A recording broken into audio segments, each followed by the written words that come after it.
Hi guys, it's Carissa, and I guess I'm the last one to do this, but I figured I would do my lips are like dry, so dry. Um, I figured I was the last one to do the TTC tag that's been going around for a while. And I figured it'd be a nice reintroduction for some of my newer subscribers. Hi guys. Um, oh, before I get into this is very important. Um, I've noticed that whenever I make comments or subscribe to people through my app on my phone, it doesn't go through. I don't know why, but someone I thought I was subscribed to for this happened actually for like 4 people. Someone I thought I was subscribed to though specifically for like 5 months. One day I was like, I wonder what's up with her. She hasn't made a video since, you know, before Christmas. What's going on? So I went to her channel, and sure enough, she's been making videos all along. It didn't go through when I subscribed to my phone, and it totally looks like it does and everything. So if you are like, hey, what's up? How come you never watch my videos? Or if you're newer and you want to introduce yourself to me, any of that stuff, please send me a message or comment here. I can't tell you now. I've completely lost track of how many people I've tried to subscribe to while I was just, watching on my phone casually, or like at night before I go to sleep if I'm watching and I'm not at my computer. I've also found that I've wondered why people didn't respond to comments that I left, and then I go back and the comment is gone. And it's as if it never existed. And I made it on my phone, so I don't know. So that's that. And if you guys have noticed anything like that and you have an idea of how that I can fix that or avoid it, please let me know. Obviously, just doing it on my computer is probably the best solution. Anyway, this is the TTC tag. There's 16 questions, or at least the evolution of it has come to these 16. I've seen it with different questions or different portions of the questions. So, number 1 is how long have you been trying? My husband and I have been married for 7 years. Yeah, 7 years last September. And we have not been using protection since like 2 years before we got married. So technically, we've been having unprotected intercourse for 9 years. And we have never so much as had a scare or miscarriage or anything like that. I have had irregular periods, but that's about it. In terms of having medicated cycles and monitored cycles, we have been doing that since November of 2011, I think. Yeah. So it's been a while. How many kids do you have? We have none. We have many like fur babies and critters in our home. We have lots and lots of pets that include, like, we have a tree frog and we have a snapping turtle. We have got kitties and doggies, but no children. How old are you and hubby? I am 30 and I will be 31 on April 13th. My husband is 31. He just turned 31 on January 14th. How long have you been married? I guess I already answered that one. We've been married 7 years. Number 5, what are some crazy things you do while trying to conceive? It's funny, I have done a lot that people might think is crazy. Basically, any dietary combination that's possible that people are like, oh, if you eat this way or eat these things or don't eat these things, you'll be more likely to conceive. I've given a good month to 2 months at a time on a lot of those types of deals. I've tried just about every supplement, all sorts of crazy things. Acupuncture, which I don't think is that nuts, but some people probably wouldn't do it. I've done a lot. Nothing too radical or bizarre, but basically if someone tells me that something worked for them, I'm willing to try it. I don't see why not. Number 6, does your hubby know all about the TTC cycle? I feel like I'm going to be the only one of all the videos that I've watched. I'm going to be the only woman that says no. And the reason is this. My husband, bless him, he is so concerned, so unbelievably concerned with my happiness. And our failed attempts at trying to conceive make him feel like he's responsible, and it makes him feel bad. And it's totally my fault. He's not in any way part of the problem. He drew the short straw. He could have married any other woman on the planet and probably had 10 kids by now. So it's so weird to me, but when I tell him a little too much, it gives him performance anxiety. It makes him feel stressed and angry. And I think that I just kind of learned, he never asked me not to, but I've just kind of learned over time, don't let him see the OPKs, don't let him know when I'm ovulating, you know. And I think he knows, obviously, just from general science, that those things happen and that that's how that works. But even down to the very details of what needs to happen, I really don't share it with him. He is very supportive.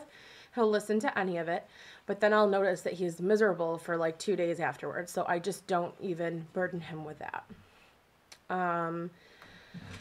Number 7, have you been diagnosed with any kind of infertility? The closest thing is PCOS. The doctor who diagnosed me was in the room with me for like 10 minutes and basically was looking at me and said, you have PCOS.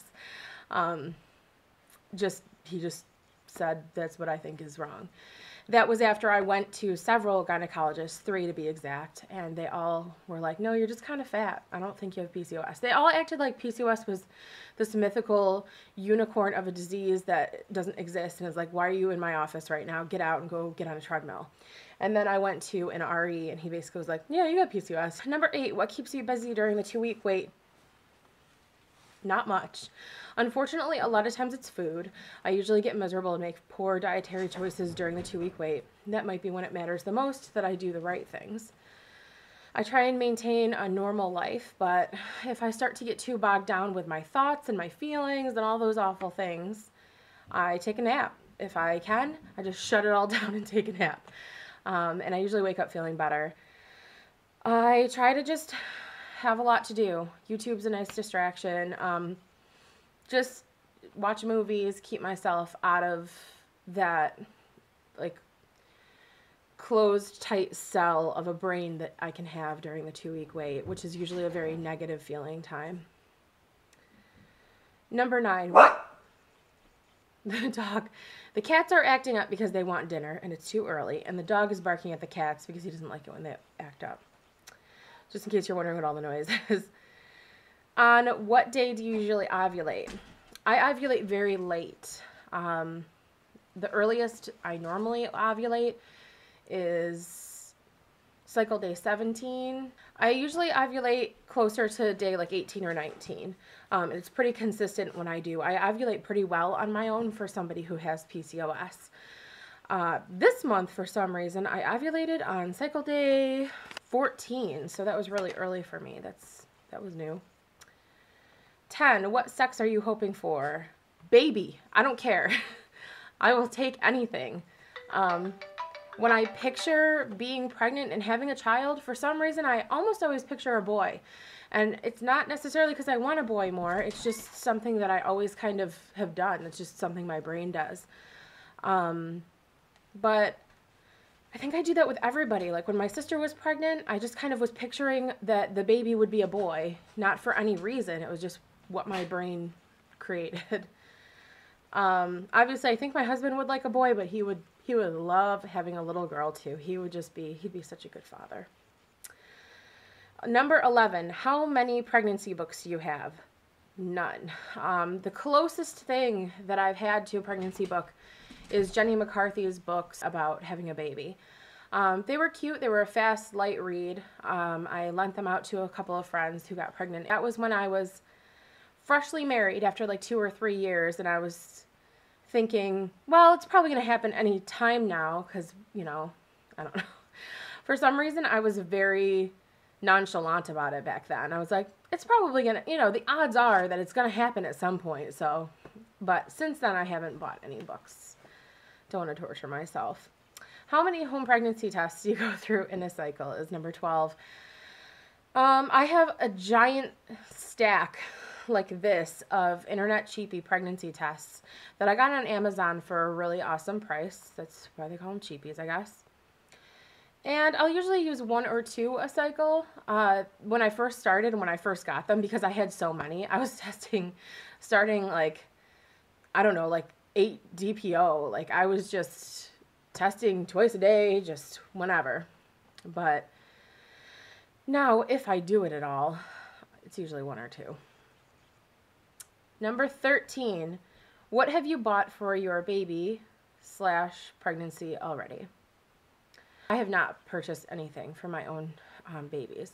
Mike was at like a swap meet or like a car show, something like that, and where you get like automotive parts. He used to work, his business used to be selling automotive parts, and he found this cute little overalls thing.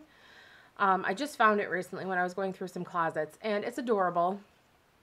And he said, you know, for hopefully when we have kids, we can use this. That's the only thing that we've purchased.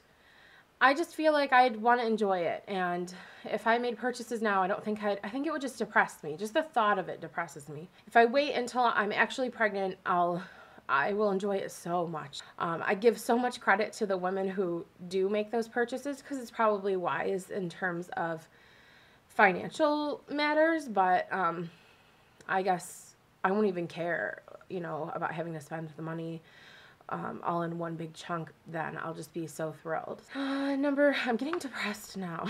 Number 14, what themes or designs do you like for a nursery? I'm gonna be a total jerk right now and tell you I am not telling you, because I have this beautiful utopia of a nursery in my mind, and I have a very specific, it's not much different for either gender. It's not gender neutral.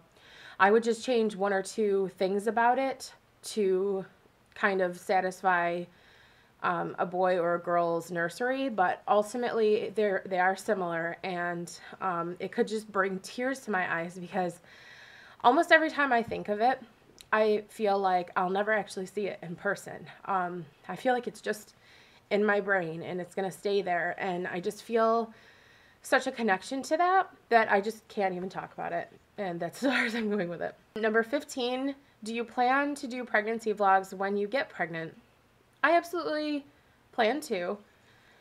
I can't see why I wouldn't, unless maybe there were complications like severe morning sickness or something like that. I can't imagine I wouldn't somehow update people, especially with the way the community is and how accepted I feel. It's really something that would mean a lot to me to be able to do that and share with everyone, so I would totally do that. And number 16, who are your favorite moms or parents to watch on YouTube?